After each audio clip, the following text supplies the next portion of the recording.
दोस्तों, स्वागत है आप सभी का हमारे चैनल की एक बिल्कुल ही नई वीडियो के अंदर, जहां पर आज की इस वीडियो के अंदर हम बात करने वाले हैं वेदा मूवी के बारे में। ये वेदा मूवी इंडिया में 15 अगस्त को रिलीज़ हुई थी और अगर इस वेदा मूवी की बात करें तो इस मूवी को जॉन अब्राहम के करियर की अब तक ये सबसे बड़ी मूवीज़ में से एक माना जा रहा है। वैसे मैंने इस मूवी को देख लिया है और मेरे हिसाब से ये मूवी सच में काफ़ी बढ़िया आई। तो इसीलिए चलिए इसी बात पर हम भी जल्दी से आज की इस वीडियो को स्टार्ट करते हैं और वेदा मूवी की पूरी स्टोरी को एक्सप्लेन करते हैं, ताकि जो भी लोग अब तक थिएटर्स में वेदा मूवी को नहीं देख पाए हैं वे सब अब घर बैठे इस मूवी की स्टोरी को जानकर एंजॉय कर सकें। तो फिर आइए अब हम इन सारी बातों को साइड करते हैं एंड आज की इस कमाल की वीडियो को स्टार्ट करते हैं। वेदा मूवी की स्टार्टिंग होते ही हम एक्ट्रेस सरवरी केओ देखते हैं और अगर आपको याद ना हो तो ये वही एक्ट्रेस है जिन्हें हमने मूव्स या ये मूवी के अंदर देखा था।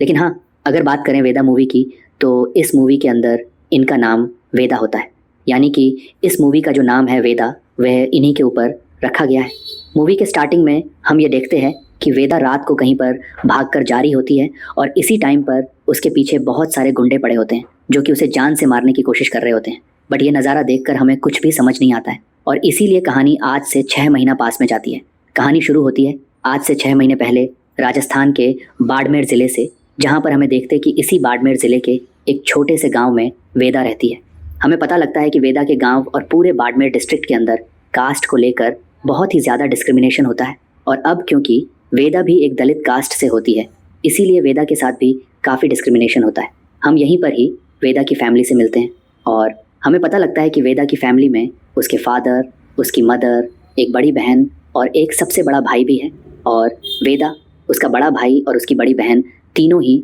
गांव के कॉलेज में पढ़ते हैं और इसी कॉलेज में वेदा का यह सपना होता है कि वह आगे चलकर एक बॉक्सर बने, जिसके लिए वह कॉलेज में बॉक्सिंग की ट्रेनिंग करना चाहती है। लेकिन अब क्योंकि वेदा छोटी कास्ट से होती है इसीलिए वेदा को बॉक्सिंग करने से रोका जाता है। इसके साथ ही हमें यह भी पता लगता है कि वेदा जिस गांव में रहती है उसी गांव में प्रधान भी रहता है और वह प्रधान आसपास के 150 गांव का प्रधान है। लेकिन उस प्रधान ने भी गांव में नियम बना रखा है कि कोई भी बड़ी कास्ट वाला और छोटी कास्ट वाला आपस में मिल नहीं सकते और शादी नहीं कर सकते और इसी वजह से गांव में काफ़ी ज़्यादा डिस्क्रिमिनेशन होता है। यहाँ वेदा के कॉलेज में हमें पता लगता है कि वेदा का जो बड़ा भाई है उसे अपनी क्लास की एक लड़की ऐसी प्यार हो गया है, लेकिन जहाँ वेदा का भाई एक दलित कास्ट का होता है वहीं पर उसे जिससे प्यार होता है वह लड़की एक बड़ी कास्ट की होती है। और फिर यही बात वेदा के फादर को पता चल जाती है कि वेदा का जो बड़ा भाई है वह किसी बड़ी कास्ट की लड़की से प्यार करता है एंड इसीलिए वेदा के फादर उसे मारते हैं और काफ़ी समझाते हैं कि वो इन सब चीज़ों से अपना ध्यान हटा ले, वरना अगर गांव में प्रधान को और बाकी लोगों को इस बारे में पता लगेगा तो सब लोग मिलकर उसे और पूरी फैमिली को मार देंगे। अब इसके बाद ही सीन शिफ्ट होता है और हम सीधा कश्मीर का सीन देखते हैं और हम यहाँ पर देखते हैं कि पाकिस्तानियों की पड़ कश्मीर के अंदर इंडियन आर्मी को ऑपरेट कर रही होती है और इस पूरे मिशन को लीड कर रहा होता है जॉन अब्राहम, जो कि इंडियन आर्मी के अंदर मेजर होता है। यहाँ पर हम ये देखते हैं कि जॉन अब्राहम एक सीक्रेट कवर ऑफिसर बनकर एक टेररिस्ट को पकड़ने जाता है और वे टेररिस्ट के अड्डे पर पहुंचकर उसके सारे साथियों को मार भी देता है। यहाँ पर हमें पता लगता कि इस मूवी के अंदर जॉन अब्राहम का जो नाम होता है वह होता है अभिमन्यु और जॉन अब्राहम यानी कि अभिमन्यु जैसे अपने सीनियर को बोलता है कि उसने मेन टेररिस्ट को पकड़ लिया है, वैसे उसका सीनियर उसे बोलता है कि उसे उसको ज़िंदा लेकर आना है क्योंकि उस आतंकवादी को बहुत सारी खबरें पता है, इसीलिए इंडियन आर्मी बहुत सारी डिटेल निकाल सकती है। बट अभिमन्यु सिंपली अपने सीनियर का फ़ोन काट देता है और वह उस आतंकवादी का गला काट के उसे जान से मार देता है। लेकिन अभिमन्यु की इस हरकत को देखकर इंडियन आर्मी अभिमन्यु का कोर्ट मार्शल कर देती है और इंडियन आर्मी अभिमन्यु के ऊपर 2 चार्जेस लगा दिया है, जिसमें से पहला चार्ज होता है सीनियर के ऑर्डर्स ना मानना और दूसरा चार्ज होता है देश हित के खिलाफ काम करना। और इन वजह से ही कोर्ट मार्शल करके अभिमन्यु को आर्मी से निकाल दिया जाता है। हालांकि इन सब के बाद ही हमें अभिमन्यु का पास्ट दिखाया जाता है, जहां पर फ्लैशबैक में हमें पता लगता है कि अभिमन्यु की एक पत्नी थी जो कि थी एक्ट्रेस तमन्ना भाटिया और तमन्ना भाटिया का इस मूवी के अंदर नाम होता है राशि। हमें पता लगता है कि जब जॉन अब्राहम यानी कि अभिमन्यु की कश्मीर के अंदर पोस्टिंग हुई थी तब वह यहाँ पर अपनी पत्नी राशि के साथ आया था, लेकिन इंडियन आर्मी वालों ने उसकी वाइफ राशि से रिक्वेस्ट की कि वह आर्मी वालों के साथ काम करे और एक स्पाई बनकर टेररिस्ट की इन्फॉर्मेशन आर्मी को ला कर दे। हालांकि यह देखकर जॉन अब्राहम अपनी पत्नी को मना करता है, बट उसकी पत्नी आर्मी की बात मान लेती है और वह आर्मी के लिए काम करने के लिए तैयार हो जाती है। लेकिन जब एक बार वह स्पाई करती होती है तब उसी टाइम पर आतंकवादी को भी पता लग जाता है कि असल में राशि इंडियन आर्मी की स्पाई है एंड इसीलिए वह लोग राशि का गला काट कर उसे मार देते हैं और इन सब चीज़ों की वीडियो बनाकर वो लोग आर्मी को भेज देते हैं। और सिर्फ ये नहीं, बल्कि जिस आतंकवादी ने अभिमन्यु की पत्नी को मारा होता है वो सिर्फ वही आतंकवादी होता है जिसे अभी कुछ टाइम पहले अभिमन्यु ने मारा है, जिसका मतलब उस आतंकवादी को मारकर अभिमन्यु ने उसे अपनी पत्नी का बदला लिया है। लेकिन अब क्योंकि उस वजह से अभिमन्यु का कोर्ट मार्शल हो गया है, इसीलिए वो वहाँ से सीधा राजस्थान आता है। एंड वह इसीलिए क्योंकि उसकी पत्नी ने उसे मरने से पहले ही कहा था कि अगर लाइफ में उसे कभी भी कुछ हो जाए तो वह उसके मरने के बाद उसके गांव भाड़ में जाए और वहाँ पर उसके पिताजी का ख्याल रखें। एंड इसीलिए अपनी पत्नी की आखिरी इच्छा को पूरा करने के लिए अभिमन्यु सीधा राजस्थान के बाड़मेर गांव जाता है और वहाँ पर आकर अपने ससुर के साथ रहने लगता है। हालांकि फिर यहीं पर ही हम ये भी जानते हैं कि अभिमन्यु के जो ससुर होते हैं वह सेम उसी कॉलेज के प्रिंसिपल होते हैं जिस कॉलेज के अंदर वेदा और उसके भाई बहन पढ़ते हैं। अब इसके बाद ही अभिमन्यु के जो ससुर होते हैं यानी कि कॉलेज प्रिंसिपल, वह अभिमन्यु को सीधा गांव के प्रधान के पास लेकर आते हैं, यानी कि वही प्रधान जिसके बारे में मैंने आपको स्टार्टिंग में बताया था। हालांकि जब प्रिंसिपल साहब अभिमन्यु को प्रधान के पास लाते हैं, यहाँ पर हमें पता लगता है कि प्रधान का नाम होता है जितेंद्र प्रताप सिंह और ये और कोई नहीं बल्कि एक्टर अभिषेक बनर्जी होते हैं। यानी कि वही स्त्री दो वाले जना इधर प्रिंसिपल साहब है अपने जमाई अभिमन्यु को प्रधान से मिलवाते हैं एंड वह उसके लिए एक जॉब की सिफारिश करते हैं। और इसीलिए यह सुनकर जितेंद्र प्रताप सिंह यानी कि प्रधान अभिमन्यु को कॉलेज में असिस्टेंट पीटी टीचर रख लेता है। वह अभिमन्यु से कहता है कि वह उसकी वाइफ को अपनी छोटी बहन मानता था। अब इसके बाद अभिमन्यु जब अपनी जॉब को ज्वाइन करता है तो वह यह देखता है कि पूरे कॉलेज में बहुत ही ज़्यादा डिस्क्रिमिनेशन हो रहा है। और अब क्योंकि वह एक पीटी टीचर है इसीलिए वही देखता है कि वेदा बॉक्सिंग सीखनी आती है, लेकिन अब क्योंकि वेदा छोटी कास्ट से है इसीलिए बाकी लोगों से बाहर कर देते हैं। एंड इसी कॉलेज में प्रधान का छोटा भाई भी होता है जो कि लिटरली कि वेदा पर हाथ भी उठाता है और वह वेदा को सारे स्पोर्ट्स से दूर रहने के लिए कहता है। बट हाँ, यहाँ पर हम ये देखते हैं कि अभिमन्यु वेदा की थोड़ी बहुत केयरिंग करता है, वह उसे बाकी सारे स्टूडेंट्स के बराबर मानता है और इसीलिए वेदा भी प्रधान के छोटे भाई के ना चाहते हुए भी रोज़ी बॉक्सिंग सीखने आती है। बट एक दिन ये सब देखकर प्रधान के छोटे भाई को बहुत गुस्सा आता है और इसीलिए वह यह प्लान करता है कि वह कल के दिन की वेदा को सबक सिखाएगा। अब इसके बाद ही हम की वेदा को देखते हैं जो कि अपने घर पर अपने फादर से ही बात करती है कि वह कॉलेज में बॉक्सिंग सीख रही है एंड इसीलिए उसे किट की ज़रूरत है जिसके लिए उसे 20,000 रुपये चाहिए। अब यह सुनकर वेदा के फादर उसे पैसे दे देते हैं, जिसके बाद ही वेदा पैसे लेकर सीधा कॉलेज जा रही होती है। लेकिन हमें देखते हैं कि प्रधान का छोटा भाई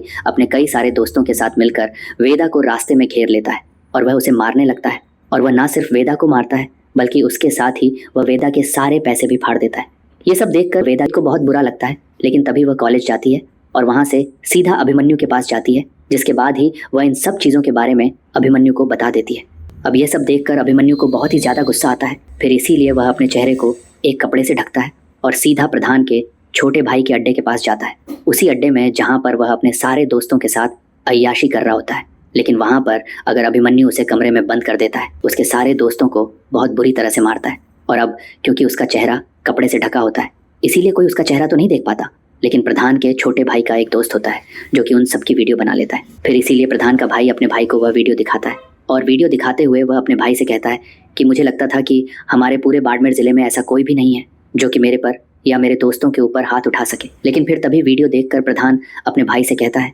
कि हो सकता है ये हमारे ज़िले का हो ही ना, और मुझे अपने ज़िले का लग भी नहीं रहा है। लेकिन इसके साथ ही प्रधान को अभिमन्यु के ऊपर शक भी होता है और इसीलिए वह अपने आदमियों से कहता है कि वह लोग अभिमन्यु की सारी डिटेल बाहर निकालें। अब इन सब चीज़ों के बाद हम ये देखते हैं कि वेदा फिर से अभिमन्यु के पास जाती है एंड वे अभिमन्यु से कहती है कि बाकी सब लोग मुझे बॉक्सिंग सीखने से रोकते हैं और उन सब में आप सिर्फ अकेले ऐसे हैं जिन्हें मेरी बॉक्सिंग सीखने से कोई दिक्कत नहीं है एंड इसलिए मैं चाहती हूँ कि आप मुझे बॉक्सिंग सिखाएं।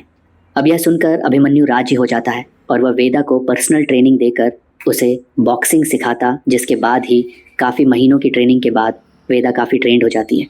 अब इन सब की वजह से वेदा काफ़ी खुश रहती है और फिर इसीलिए कुछ टाइम बाद हमें देखते हैं कि होली आ जाती है, जिसके लिए कॉलेज में होली का प्रोग्राम होता है और इस प्रोग्राम में कॉलेज के सारे स्टूडेंट्स आते हैं।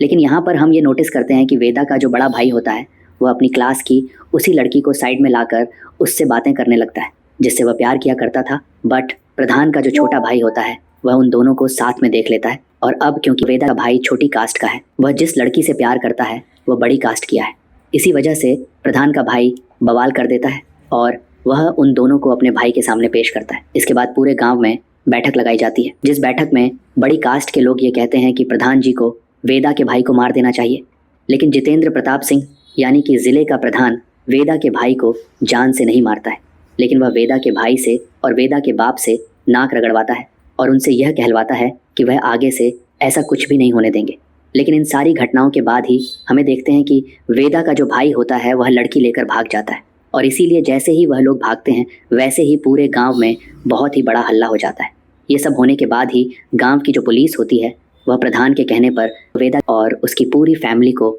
थाने लाते हैं और वहाँ पर पूरी फैमिली को बहुत पीटते हैं। कुछ टाइम बाद ही वहाँ पर प्रधान आता है। वह वेदा से ही कहता है कि वह अपने भाई को बुलाएं, क्योंकि अब वो ये समझ चुका है कि वह दोनों आपस में शादी करना चाहते हैं, और अब क्योंकि उन दोनों को एक दूसरे से इतना ज़्यादा प्यार है इसीलिए वह उन दोनों की शादी करवाएंगे और उन्हें इसी गांव में रखेंगे। एंड इसके लिए वेदा को अपने भाई को बुलाना पड़ेगा। अब यह सुनकर वेदा खुश हो जाती है और वह अपने भाई को बुला लेती है, जिसके बाद वेदा की भाई की अपने लवर से शादी हो जाती है। लेकिन शादी होने के बाद भी प्रधान उनसे मिलने आता है और वह उनसे कहता है कि अब मैं तुम्हें तोहफा दूंगा। बट तोहफे के रूप में प्रधान अपने आदमियों से कहता है कि वह इन दोनों को जान से मार दें, जिसके बाद प्रधान के जितने भी आदमी होते हैं वह सब वेदा के भाई और उसकी भाभी दोनों को जान से मार देते हैं। और उन दोनों को गांव के बीच मारने के बाद ही प्रधान सबसे कहता है कि इन दोनों ने जो किया था वह गलती नहीं बल्कि पाप था, और इसलिए अगर आगे से और भी कोई बड़े कास्ट की लड़की छोटे कास्ट के लड़के से शादी करेगी तो उस बड़ी कास्ट की लड़की को भी जान से मार दिया जाएगा। हालांकि इन दोनों को मारने के बाद ही प्रधान अपने आदमियों से कहता है कि वह उन दोनों की बहनों को ही पकड़े, क्योंकि अब वह उन दोनों की बहनों को भी मारने वाला है।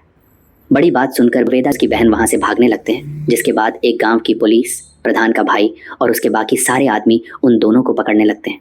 इन सब के पीछे ही वेदा की जो बड़ी बहन होती है वह वेदा को वहां से भगा देती है और वह कहती है कि मैं सबका ध्यान भटकाती हूँ जिस बीच वह भाग सकती है। जिसके बाद वेदा वहां से भाग जाती है और वेदा की बड़ी बहन प्रधान के भाई के हाथ लग जाती है,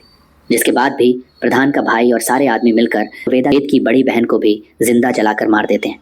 इधर वेदा भागते हुए सीधा जॉन अब्राहम के पास आती है, यानी कि अभिमन्यु निवास, और वह उसे सारी बात बताकर उसे हेल्प मांगती है।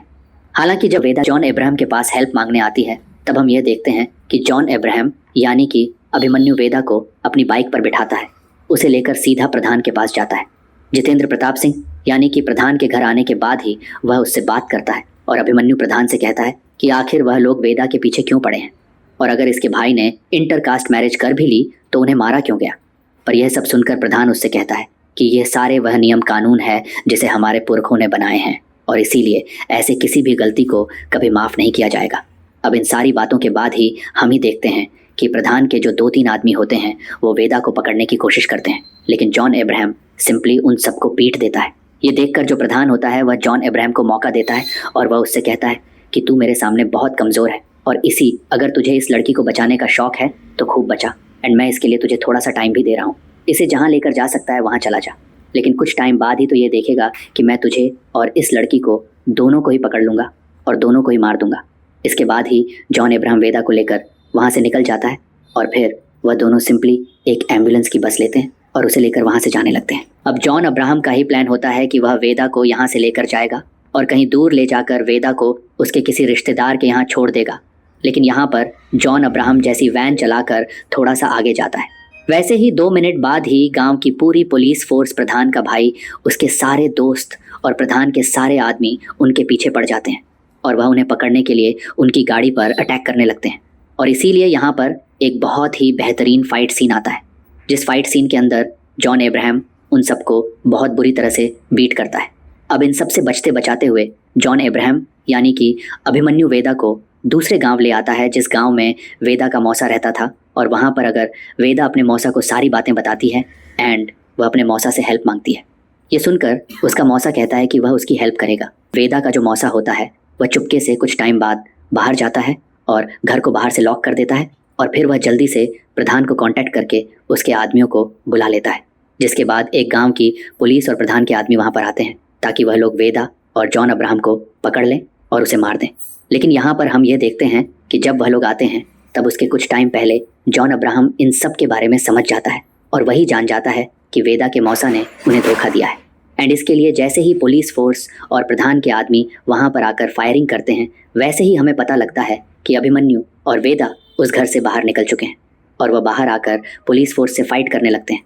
अब यहाँ पर भी अभिमन्यु किसी तरह से वेदा को बचा लेता है और उसे लेकर वहाँ से भाग जाता है। लेकिन हम ये देखते हैं कि प्रधान के जो आदमी और पुलिस वाले होते हैं वह रुकते नहीं हैं और वह उनका पीछा करते हैं, जिस वजह से रास्ते में भी उनकी कई बार फाइट होती है एंड अभिमन्यु को उनसे लड़ना पड़ता है। हालांकि इन सब के बाद ही अभिमन्यु और वेदा एक बड़े से पथरी एरिया में आ जाते हैं जहाँ पर कंस्ट्रक्शन का काम चल रहा होता है और वहीं पर ही वेदा अपने फादर को मिलने के लिए बुलाती है। लेकिन जब वेदा का फादर वेदा से मिलने आता है, हम ये देखते हैं कि प्रधान का जो छोटा भाई होता है वह अपने सारे साथियों के साथ मिलकर उन्हें ट्रैक कर लेता है और इसीलिए वह भी वेदा और अभिमन्यु तक पहुंच जाता है और फिर वह अभिमन्यु के ऊपर पीछे से हमला करता है, जिस वजह से अभिमन्यु बेहोश हो जाता है और फिर इसीलिए वो लोग उन सबको पकड़ लेते हैं एंड पास के एक बंकर में लाकर उन सबको बांध देते हैं।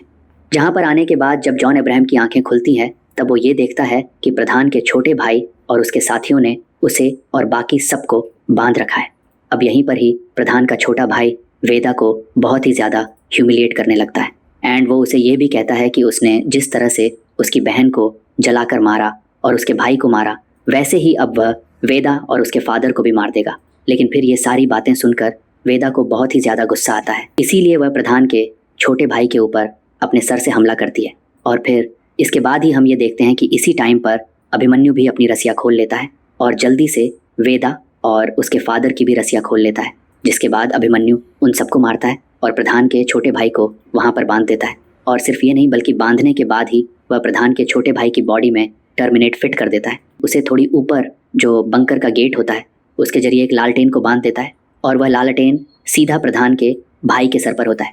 जिसका मतलब अब जैसे कोई बंकर का गेट खोलेगा वैसे ही बंकर के गेट से जो लालटेन लटका हुआ है वह सीधा प्रधान के छोटे भाई के ऊपर गिरेगा। और अब क्योंकि वहाँ पर टर्मिनल भी है इसीलिए वह टर्मिनल ब्लास्ट होगा, जिस वजह से प्रधान के भाई की जान चली जाएगी। अब इन सब के बाद ही अभिमन्यु, वेदा और वेदा के फादर वहाँ से निकल जाते हैं और वह प्रधान के छोटे भाई की गाड़ी को लेकर सीधा वहाँ से कोर्ट जाने लगते हैं। वह इसीलिए क्योंकि वेदा अभिमन्यु से यह कहती है कि अब वो लोग सीधा कोर्ट जाएंगे, वहाँ पर इन सब की अपील डालेंगे और अब क्योंकि इंडिया के अंदर छोटे कास्ट के लोगों के लिए स्पेशल है इसीलिए उसका इस्तेमाल करके वह लोग जजेस से जजमेंट करवा लेंगे, जिसके पास शायद से यह सब कुछ रोक सकता है। और फिर यह सब सोचकर वह लोग सीधा राजस्थान के हाई कोर्ट के लिए निकल जाते हैं। इधर दूसरी तरफ प्रधान अपने सारे आदमियों के साथ मिलकर सीधा उसी बंकर के पास आता है जहाँ पर उसका छोटा भाई कैद होता है। और वह इसीलिए क्योंकि प्रधान के छोटे भाई ने जब वेदा को पकड़ा था तब उसी टाइम बड़े भाई को इन्फॉर्म कर दिया था। यहाँ पर आकर प्रधान अपने छोटे भाई को फ़ोन करता है बट उसका भाई फ़ोन नहीं उठा रहा क्योंकि आज ऑफ कोर्स वह बंधा हुआ है। लेकिन तभी वह लोग ये सोचते हैं कि वह लोग पास के बंकर में ही होंगे एंड फिर इसीलिए वह लोग जैसे ही वहाँ जाने के लिए वहाँ का दरवाज़ा खोलते हैं वैसे ही दरवाजे खुलते ही लालटेन सीधा प्रधान के छोटे भाई पर गिरता है, जिस वजह से टर्मिनेट में आग लग जाती है एंड फिर इसीलिए वहाँ पर एक बहुत ही बड़ा धमाका होता है, जिस धमाके की वजह से प्रधान का भाई खत्म हो जाता है। प्रधान के भाई के मरने के बाद ही प्रधान को ही पता लगता है कि उसके भाई की मौत हो चुकी है, क्योंकि प्रधान के भाई के मरने का रीज़न वेदा और अभिमन्यु थे। इसीलिए उसे उन दोनों के ऊपर बहुत ही ज़्यादा गुस्सा आता है एंड वह ठान लेता है कि अब वह उन दोनों को जान से मार कर ही रहेगा। इसके बाद ही प्रधान के कुछ आदमी वेदा और अभिमन्यु को ट्रैक कर लेते हैं एंड उन्हें पता लग जाता है कि वह दोनों कोर्ट की तरफ जा रहे हैं और फिर इसके लिए प्रधान अपने सारे आदमियों को लेता है और वह उन दोनों को मारने के लिए सीधा राजस्थान के हाई कोर्ट तक पहुंचता है। प्रधान जैसे ही कोर्ट पहुंचता है वैसे ही वही देखता है कि अभिमन्यु, वेदा और वेदा के फादर कोर्ट के अंदर एंट्री कर रहे हैं एंड इसलिए उन्हें देखकर प्रधान सबसे कहता है कि आज चाहे कुछ भी हो जाए और किसी को भी मारना पड़े, लेकिन कुछ भी करके ये लोग जज के सामने नहीं आने चाहिए। और फिर इसके लिए हमें देखते हैं कि प्रधान के जितने भी आदमी होते हैं वह सब लोग कोर्ट के अंदर खुली फायरिंग करने लगते हैं और अभिमन्यु और वेदा को जहाँ से मारने की कोशिश करने लगते हैं। लेकिन फिर ये सब देखकर अभिमन्यु उन्हें रोकता है और वह वेदा को अपने फादर साथ अंदर भेज देता है ताकि वह लोग जजेस से जजमेंट करवा सकें और वह अकेले ही प्रधान और उसके सारे आदमियों पर फायरिंग करके उन्हें रोकने लगता है। लेकिन यहाँ पर हम ये देखते हैं कि अकेले होने की वजह से अभिमन्यु को बहुत सारी गोलियाँ लग जाती हैं, जिस वजह से वह काफ़ी कमज़ोर पड़ जाता है और एक टाइम ऐसा भी आता जब अभिमन्यु बेहोश हो जाता है। ये देखकर प्रधान को ऐसा लगता है कि अभिमन्यु मारा गया है। फिर इसके लिए वह उसके पास आता है और अपने एक आदमी से कहता है कि वह उसके सर को उड़ा दें, लेकिन प्रधान का आदमी जैसे अभिमन्यु के सर पर गोली मारने वाला होता है वैसे ही अभिमन्यु जग जाता है और फिर उसके बाद ही वह ना सिर्फ प्रधान के सारे आदमी को मार देता है बल्कि इसके साथ ही वह प्रधान के ऊपर भी गोली चलाता है जो प्रधान के पेट में लगती है। फिर इस तरह से अब ये देखते हैं कि अभिमन्यु प्रधान के सारे आदमियों को खत्म कर देता है। पर अभिमन्यु को ऐसा लगता है कि प्रधान भी गोली खाकर मारा गया है। बट हम ये जानते हैं कि प्रधान अभी भी जिंदा है और इसीलिए वह अपने हाथ में बंदूक लेता है और जॉन अब्राहम को मारने की कोशिश करता है। इधर दूसरी तरफ वेदा अपने फादर के साथ सीधा कोर्ट के अंदर आती है और वह जजेस के सामने अपने केस को रखकर जजमेंट की मांग करती है। बट यहाँ पर हम ये देखते हैं कि बाहर जो भी गोलीबारी हो रही होती है उन सबको सुनकर जैसे लोग भी डर चुके होते हैं और इसीलिए वह लोग भी टेबल के नीचे छुपे होते हैं। लेकिन यहाँ पर जब वेदा अपने बारे में सब कुछ बताती है तभी इनमें से एक लेडी जज होती है जो कि वेदा के सामने आती है। वह वेदा के केस पर जजमेंट करने की बात करती है। इसी टाइम पर बाहर हम ये देखते हैं कि अभिमन्यु किसी तरह से प्रधान का सामना करता है और वह प्रधान के मुंह पर गोली चलाकर उसे जान से मार देता है। और फिर इसी टाइम पर हम ये भी देखते हैं कि जज भी वेदा के केस में जजमेंट सुनाती है। उसके पूरे गांव और ज़िले में जो भी डिस्क्रिमिनेशन हो रहा है उन सब पर रोक लगाती है और अब तक जिन भी लोगों ने गलत काम किया है उन सब पर कार्यवाही करती है। और फिर इन सब के साथ ही ये मूवी खत्म हो जाती है। मूवी के खत्म होने के साथ ही हमें ये भी बताया जाता है कि वेदा मूवी के अंदर हमें जो स्टोरी दिखाई गई है वो बेसिकली रियल स्टोरीज़ के ऊपर बेस्ड है, क्योंकि आज से सालों पहले 2007 और साल 2011 के अंदर ऐसा कुछ हो चुका है। लेकिन हाँ दोस्तों, इस मूवी के एंडिंग के साथ हम ये भी देखते हैं कि मूवी के एंड में जॉन अब्राहम की भी मौत हो जाती है, जिसका मतलब अभिमन्यु वेदा को बचाने में खुद को कुर्बान कर देता है। फिर इस मूवी का द एंड हो जाता है। सो दोस्तों, यही थी वीडियो जॉन अब्राहम की वेदा मूवी के ऊपर। वैसे आपको ये वीडियो कैसी लगी ये आप मुझे कमेंट्स के अंदर ज़रूर बताना। और बाकी अगर आपको ऐसी और भी कमाल की वीडियोस देखनी हो तो उसके लिए आप सभी हमारे चैनल को चेकआउट कर सकते हैं, जहां पर आपको हमारी वीडियोस के सारे कलेक्शन मिल जाएंगे। तो बस आज की इस वीडियो में इतना ही। इस वीडियो को यहीं पर एंड करते हैं। मैं मिलता हूँ आपसे ऐसी किसी और बेहतरीन वीडियो में। तब तक के लिए गुड बाय।